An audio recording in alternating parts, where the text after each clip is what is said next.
Canada நாடானது அமெரிக்க நாட்டின் மாகாணமாக வேண்டும் என்று கனடா மக்கள் விரும்புவதாக அமெரிக்க ஜனாதிபதியாக தேர்ந்தெடுக்கப்பட்டுள்ள டொனால்ட் ட்ரம்ப் தெரிவித்துள்ளார்.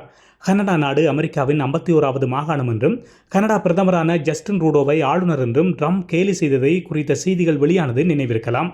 இந்த நிலையில் மீண்டும் இதே போன்ற ஒரு செய்தியினை சமூக ஊடகமான எக்ஸில் வெளியிட்டுள்ளார் அமெரிக்க ஜனாதிபதியாக தேர்ந்தெடுக்கப்பட்டுள்ள டொனால்ட் ட்ரம்ப். இவ்வாறு டொனால்ட் ட்ரம்ப் எக்ஸில் வெளியிடப்பட்டுள்ள செய்தியில் கனடா அமெரிக்காவின் 51வது மாகாணமாக ஆக வேண்டும் என்று கனேடியர்கள் பலர் விரும்புவதாக தெரிவித்துள்ளார். அதனால் அவர்களுக்கு மிக அதிக அளவிலான வரிகள் மிச்சமாவதுடன் இராணுவ பாதுகாப்பும் கிடைக்கும் என்றும் கனடா அமெரிக்காவின் 51வது மாகாணம் என்பது ஒரு மிக சிறந்த ஐடியா என்று தான் கருதுவதாகவும் டொனால்ட் ட்ரம்ப் குறிப்பிட்டுள்ளார். இது கனடா மக்கள் மத்தியில் பெரிய பரபரப்பினை ஏற்படுத்தியிருக்கின்றது. இதேவேளை அமெரிக்க ஜனாதிபதியாக தேர்ந்தெடுக்கப்பட்டுள்ள ட்ரம்பின் வரி அச்சுறுத்தலினால் கனடா 1.3 பில்லியன் மதிப்புள்ள எல்லை பாதுகாப்பு திட்டத்தினை அறிவித்துள்ளது. இந்த திட்டம் அமெரிக்க கனடா எல்லை பாதுகாப்பு மேம்பாடு, கண்காணிப்பு, புலனாய்வு மற்றும் முன்னேற்ற தொழில்நுட்பத்தின் பயன்பாட்டை முன்னிலைப்படுத்துகின்றது. ஹெலிகாப்டர்கள், ட்ரோன்கள், கண்காணிப்பு கோபுரங்கள் மற்றும் கண்காணிப்பு நாய்கள் என்பன இதற்கு பயன்படுத்தப்படும். சர்வதேச அமைப்பு சாரா குற்றங்களை தடுக்க ஜாயிண்ட் ஸ்ட்ரைக் போர்ஸ் உருவாக்கப்படும்.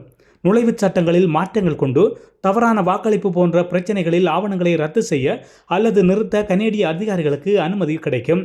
புகலிட கோரிக்கைகளை துரிதமாக செயலாக்க புதிய சட்டங்கள் அமுல்படுத்தப்படும். அமெரிக்கா தனது எல்லை பாதுகாப்பை உறுதி செய்ய கனடாவுக்கு அழுத்தம் கொடுத்து வருகின்றது. மெக்சிகோ மற்றும் கனடாவுக்கு 25% வரி விதிக்கப்படும் என்று ட்ரம்ப் எச்சரிக்கை விடுத்ததன் பின்னர் கனடா இந்த புதிய திட்டத்தினை உருவாக்கி இருக்கின்றது. கடந்த ஆண்டு அமெரிக்கா கனடா எல்லையில் 23,000 பேர் கைது செய்யப்பட்டிருந்தனர். இது முந்தைய ஆண்டை காட்டிலும் 2 மடங்கு அதிகமாக காணப்படுவதும் குறிப்பிடத்தக்கதாகும். இதுபோன்ற செய்திகளை, சுவாரஸ்யமான தகவல்களை உடனுக்குடன் அறிந்து கொள்ள உண்மை சேனலினை சப்ஸ்கிரைப் செய்து இணைந்திருங்கள்.